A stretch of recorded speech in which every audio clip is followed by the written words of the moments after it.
Hello students, welcome to my YouTube channel SP commerce academy. Students, आज हम बात करने वाले हैं मैनेजमेंट थॉट्स के बारे में, जहां से हर एक एग्जाम में आपसे क्वेश्चन पूछा जाता है, चाहे वो टीजीटी का एग्जाम टीजीटी का हो आपका, या आपके बीकॉम के वाइवा के संदर्भ में बात करें या एमकॉम के वाइवा के संदर्भ में बात करें। तो अगर आप कॉमर्स के स्टूडेंट हैं तो निश्चित रूप से गारंटी 100% यहाँ से एक नया क्वेश्चन आपको जरूर मिलेगा किसी भी एग्जाम में, किसी भी वाइवा में। तो चलिए शुरू करते हैं। यहाँ पे देखिए, अगर हम मैनेजमेंट थॉट्स के बारे में बात करें, मैनेजमेंट थॉट्स का जो टॉपिक हमारा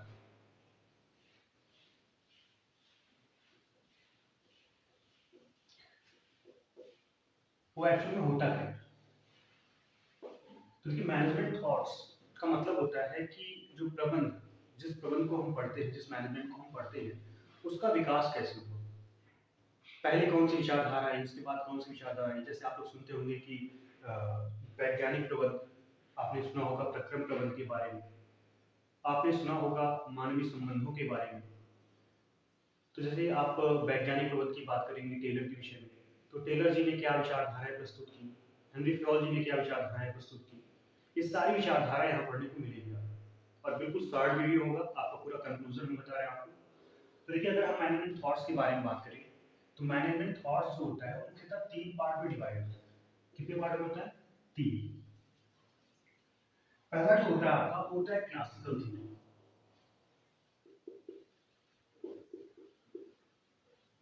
और दूसरा जो होगा आपका, वो होगा दी न्यू क्लासिकल, दी न्यू क्लासिकल। और फाइनल जो होता है वो मॉडर्न, मॉडर्न थ्योरी।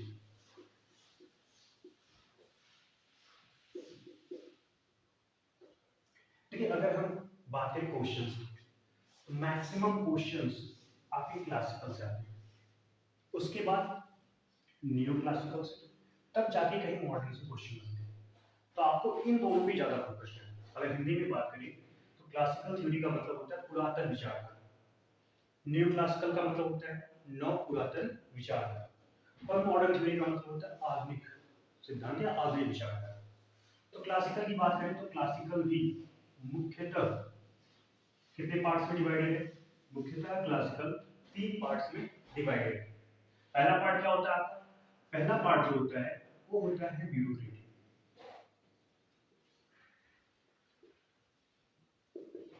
ठीक है, ब्यूरोक्रेटिक मॉडल कह सकते हैं, ब्यूरोक्रेटिक अप्रोच कह सकते हैं। दूसरा होता है साइंटिफिक मैनेजमेंट,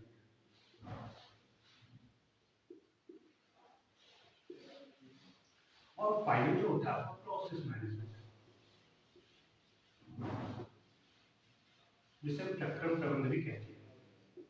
ठीक, साइंटिफिक मतलब जानते हैं आप, वैज्ञानिक प्रबंध होता है। ब्यूरोक्रेटिक का मतलब होता है प्रशासनिक प्रबंध। तो ये अगर हम ब्यूरोक्रेटिक के विषय में बात करें, प्रशासनिक प्रबंध के विषय में बात करें, तो ये जो विचारधारा आई थी वो आई थी सन 1900 में। जाने के कब आई थी? सन 1900 में। किसने दिया था इसको? मैक्स वेबर जी। ठीक है, किसने दिया? मैक्स वेबर ने। और मैक्स वेबर जी की बात करें तो मैक्स वेबर जी से जो क्वेश्चन बनेगा कि मैक्स वेबर जी कहाँ से बिलोंग करते थे? जर्मनी से बिलोंग करते थे, जर्मन थे। और यहाँ पे अगर हम बात करें मैक्स वेबर से संबंधित, तो इनका एक बहुत ही कह सकते हैं कि महत्वपूर्ण क्वेश्चन है कि नौकरशाही के सिद्धांत की विचारधारा किसने प्रतिपादित की। तो आपकी नौकरशाही से संबंधित विचारधारा किसने दी? मैक्स वेबर जी ने। और मैक्स वेबर जी के तीन, उन्होंने अपनी विचारधाराओं को 3 कैटेगरी में डिवाइड किया था। पहला था सिस्टमैटिक, ईश्वरी, और दूसरा था आपका क्या? ट्रेडिशनल, वंशानुक्रम या परंपरागत जिसे हम कहते हैं। उसके बाद था ब्यूरोक्रेसी। तो यहाँ पे देखिए 3 इन्होंने डिवाइड किए थे, और अगर हम यहाँ पे सारी चीजें बताने लगेंगे तो वीडियो से बहुत बड़ा होगा। तो अभी इन शार्ट हम टेस्ट करते हैं, उसके बाद हम क्या करेंगे, मैक्स वेबर पे अलग से वीडियो बना देंगे। साइंटिफिक मैनेजमेंट जैसे डब्ल्यू टेलर के विषय में आप जानते हैं, इन पे अलग वीडियो बना देंगे। और मैनेजमेंट जहाँ पे हम बात करें प्रोसेस मैनेजमेंट, हेनरी फ्योल के संबंध में अलग, तीनों बहुत इंपॉर्टेंट है। तो यहाँ पे अगर हम साइंटिफिक मैनेजमेंट पे आ गए, साइंटिफिक मैनेजमेंट के बारे में बात करें आपसे, तो देखिए वैज्ञानिक प्रबंध सबसे महत्वपूर्ण है जहाँ से क्वेश्चन आते हैं। तो आप जानते हैं कि वैज्ञानिक प्रबंध के जो पितामह है वो कौन है? वो है डब्ल्यू टेलर। और ये विचारधारा भी 1910 में डेवलप हुई मानी जाती है, और इसके प्रतिपादन करता थे डब्ल्यू टेलर, जिनका पूरा नाम है Frederick Winslow Taylor. Frederick Winslow Taylor का पूरा नाम। तो देखिए इनकी भी कंट्रीब्यूशन मैनेजमेंट के क्षेत्र में बहुत ही है। और जो प्रमुख कंट्रीब्यूशन है उससे संबंधित क्वेश्चन आपसे पूछे जाते हैं। जो प्रमुख कंट्रीब्यूशन के बारे में बात करें तो मैनेजमेंट में जो इनका कंट्रीब्यूशन रहा वो दो प्रमुख कंट्रीब्यूशन है। एक तो रहा प्रिंसिपल ऑफ साइंटिफिक मैनेजमेंट और दूसरा रहा इनका एलिमेंट्स ऑफ साइंटिफिक मैनेजमेंट। तो प्रिंसिपल ऑफ साइंटिफिक मैनेजमेंट की बात करें तो वहां पे भी अपने टेलर जी का नाम आता है। एलिमेंट ऑफ साइंटिफिक मैनेजमेंट की बात करें यहाँ पे भी टेलर जी का नाम आता है। अब यहाँ पे टेलर जी से संबंधित या साइंटिफिक मैनेजमेंट से संबंधित क्या महत्वपूर्ण बातें कैसे क्वेश्चन पूछे जाते हैं। जैसे एक क्वेश्चन पूछा जाता है कि सॉफ्ट मैनेजमेंट किसकी पुस्तिका है। सॉफ्ट मैनेजमेंट जो बुक है वो है आपकी डब्ल्यू टेलर जी।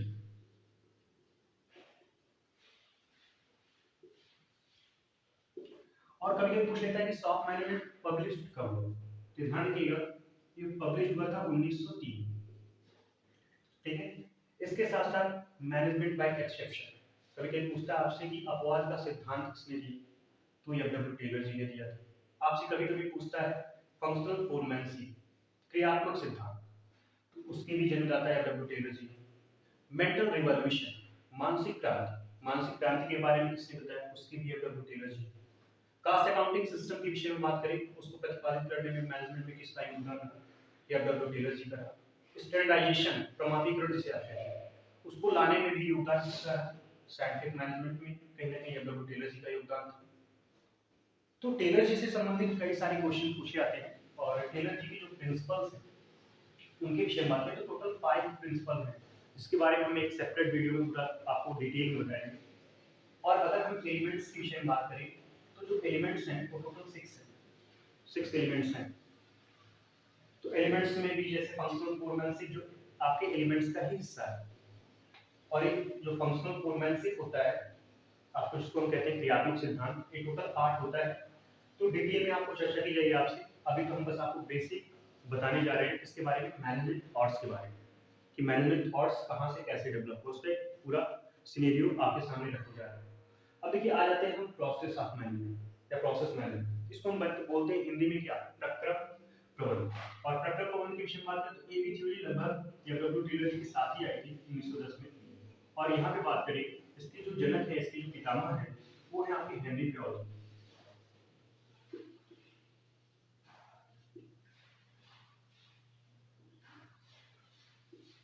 हेनरी फ्योल जी ठीक है। और यहाँ पे अगर हम बात करें प्रोसेस मैनेजमेंट को एक और नाम से भी जाना जाता है एडमिनिस्ट्रेटिव मैनेजमेंट। तो ध्यान रखिएगा प्रक्रम प्रबंधन भी इसे कहते हैं और आप कह सकते हैं कि एडमिनिस्ट्रेटिव यानी प्रशासन प्रबंध भी हेनरी फ्योल जी का। और हेनरी फ्योल जी के अगर हम कंट्रीब्यूशन के विषय में बात करें तो इनका जो कंट्रीब्यूशन है वो 3 कंट्रीब्यूशन प्रमुख रूप से देखा गया मैनेजमेंट के फील्ड में। एक तो होता है एक्टिविटीज के बारे में और एक होता है इनका फंक्शन कार्य के संबंध में और फाइनल जो होता है उसके बारे में हम बात करें तो इनका है प्रिंसिपल ऑफ मैनेजमेंट। ठीक प्रिंसिपल ऑफ मैनेजमेंट। देखिए एक्टिविटीज जो इन्होंने टोटल बताई मैनेजमेंट के क्षेत्र में जो एक्टिविटीज होती है वो टोटल 6 एक्टिविटीज के बारे में इन्होंने वर्णन किया। टोटल कितने होती हैं 6। तो जिसे आप नॉर्मली पूछ लेता है कि कितनी क्रियाओं के विषय में हेनरी फ्योल जी ने बताया तो टोटल 6 क्रियाओं के विषय। अगर प्रबंध के कार्य के विषय में बात करें तो हेनरी फ्योल जी ने प्रबंध के कितने कार्य बताए तो कार्य इन्होंने 5 बताए।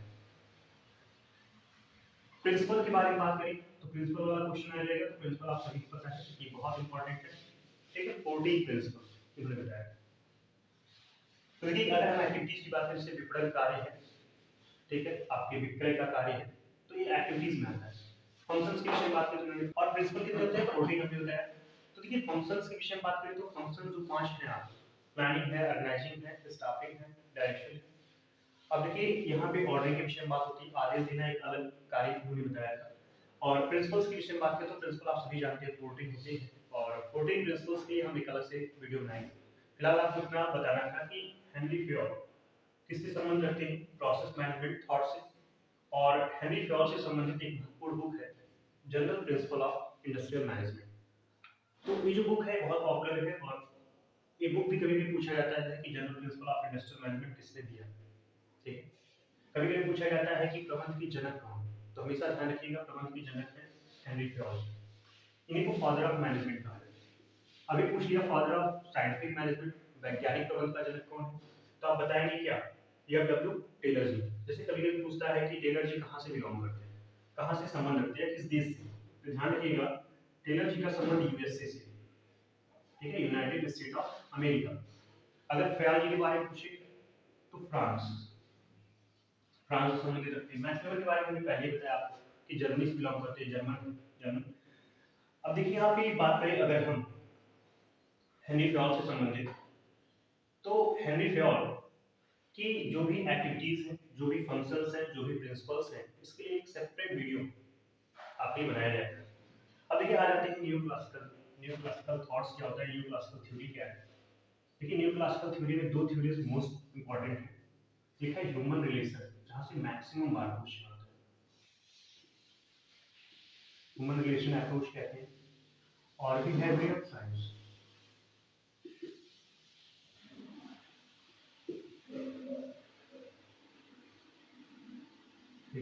तो देखिए ह्यूमन रिलेशन अप्रोच कब आया था, लगभग 1930 में। इन नौ पुरातन का क्या है, हिस्सा है, नौ पुरातन सिद्धांत का हिस्सा है। बिहेवियर साइंस की बात करें तो 1940 में आया। तो देखिए बिहेवियर साइंस किस कहीं ना कहीं थ्योरी से बिलोंग करता है, ये आपसे पूछा जा सकता है। तो दी new classical theory, human relation का सुनने का जैसा होता है आपकी मोस्ट इंपॉर्टेंट, यहाँ से दो तीन क्वेश्चन फिक्स है, अक्सर कई एग्जाम में पूछे गए हैं। जैसे ह्यूमन रिलेशन अप्रोच किसने दिया था, मानवीय संबंधों के विषय में किसने बताया प्रबंधन, तो ध्यान रखिएगा एल्टन मायोजी ने बताया था। किसने बताया था, एल्टन मायोजी ने बताया था, जो कि ऑस्ट्रेलिया से बिलोंग करते थे। अब एल्टन मायोजी के विषय में अगर हम बात करें, इनकी बहुत ही पॉपुलर एक कह सकते हैं कि प्रैक्टिकल था हॉथॉर्न। हॉथॉर्न जो प्रयोग था वो किसका था, आपके एल्टन मायोजी का था। तो हॉथॉर्न प्रयोग भी एकदम ध्यान रखिएगा माइंड में कि हॉथॉर्न प्रयोग किससे संबंधित है, एल्टन मायो से संबंधित है। तो ह्यूमन रिलेशन से संबंधित ही दो क्वेश्चन हमने देखा है जो मैक्सिमम एग्जाम में पूछे जाते हैं। बिहेवियरल साइंस के विषय में बात करेगा, बिहेवियरल साइंस जो होता है वो व्यवहारों के अध्ययन के विषय में बात होती है। और बिहेवियरल साइंस से संबंधित जो शिक्षाविद है मैनेजमेंट में, जैसे आपने मैस्लो का नाम सुना होगा, तो मैस्लो के विषय में बात करें तो मैस्लो जी ने हायरार्की नीड्स थ्योरी दी थी। ठीक है, हायरार्की नीड्स थ्योरी आपने पढ़ा होगा, कुछ इस तरीके से होता है, ठीक, जिसमें 5 नीड्स डिवाइडेड होती है। आपका पहला होता है बेसिक नीड्स, फिर उसके बाद सिक्योरिटी होता है, फिर सोशल होता है, फिर स्टीम होता है, फिर सेल्फ एक्चुअलाइजेशन होता है। तो इसके बारे में भी मैस्लो जी की जो थ्योरी है, खासकर मोटिवेशनल थ्योरी जो भी है, जैसे X and Y theory important है, आपकी जेड थ्योरी है, उसके साथ साथ आपकी मैस्लो की हायरार्की नीड्स थ्योरी है, हाइजीनिक आरोग्य सिद्धांत जिसे आप कहते हैं हाइजीनिक थ्योरी, और टू फैक्टर्स थ्योरी, ठीक है। इस तरीके से जो भी मोटिवेशनल थ्योरी से संबंधित चीजें, तो वहां से फिक्स है क्वेश्चन, वहां से भी आते हैं। आपसे एक्स थ्योरी के बारे में पूछेगा, वाई थ्योरी के बारे में पूछेगा, तो इसके लिए भी वीडियो हम तैयार करेंगे। फिलहाल बिहेवियरल साइंस के बारे में बात करते, ध्यान रखिएगा मैस्लो जी से बिलोंग करते हैं। मैस्लो के साथ साथ मैकग्रेगर है जिन्होंने एक्स एंड वाई थ्योरी दी थी, वो भी बिहेवियरल साइंस से बिलोंग करते हैं। तो बहुत ज्यादा डेप्थ में अगर क्वेश्चन पूछेगा तब पूछेगा कि मैकग्रेगर किस विचारधारा से संबंध रखते हैं, तो मानवीय संबंधों की विचारधारा से, सॉरी, बिहेवियरल साइंस व्यवहार विज्ञान के बारे में संबंध रखते हैं, बिहेवियरल साइंस के बारे में। इसके साथ साथ अगर हम मॉडर्न थ्योरी की बात करें, तो मॉडर्न थ्योरी में ध्यान रखिएगा 3 थ्योरी आती है। ये थ्योरी से बहुत क्वेश्चन तो नहीं आते, लेकिन पूछ लिया जाएगा कभी कि ये थ्योरी किसका हिस्सा है। तो मॉडर्न में जो पहला आता है वो होता है क्वांटिटेटिव, ठीक है। दूसरा होता है सिस्टम, ये क्वांटिटेटिव अप्रोच होता है, एक सिस्टम अप्रोच होता है। और फाइनल जो होता है आपका वो होता है कॉन्टिंजेंसी, ठीक है, कॉन्टिंजेंसी होता है। तो ये तीन जो है वो किसका हिस्सा है, मॉडर्न थ्योरी का, आधुनिक सिद्धांत का।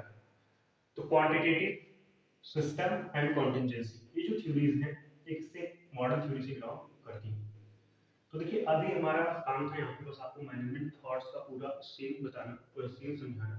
फिर धीरे धीरे करके हम एक एक पर्टिकुलर पॉइंट को टारगेट करेंगे और उसको डिटेल में जानेंगे कि क्या होता है। फिलहाल जो छोटे मोटे क्वेश्चन जो आपके एग्जाम में आते हैं जनरली, जैसे आपका एमकॉम एंट्रेंस एग्जाम हुआ, बीकॉम एंट्रेंस एग्जाम हुआ, वाइवा हुआ, टीजीटी का एग्जाम हुआ, पीजीटी का हुआ, तो यहाँ से काफी चीजें कवर हो जाएंगी। आप यहाँ से काफी सारे क्वेश्चन सॉल्व कर सकते हो। जैसे अंगूठा टेकने की आती है जो प्रिंसिपल का हिस्सा है, आपसे पूछ लेगा कि अंगूठा टेक नीति किससे संबंध रखती है, तो ध्यान रखिएगा वैज्ञानिक प्रबंध से संबंध रखती है। अंगूठा टेक नीति के बारे में किसने बताया, तो यह डब्ल्यू टेलर जी ने बताया। जैसे अगर हम यहाँ पे बात करें हेनरी क्रॉप्स में, तो प्रोटीन प्रिंसिपल में कई सारे एलिमेंट्स आपसे उठा के पूछ लेता है कि जैसे स्प्लिट डी क्रॉप्स किसका कहीं ना कहीं सिद्धांत है या किससे संबंध रखता है, तो हेनरी क्रॉल से संबंध रखता है। पूछ लेगा इक्विटी नैप किससे संबंधित है, हेनरी क्रॉल से संबंधित है। स्कैलर चैन हेनरी क्रॉल।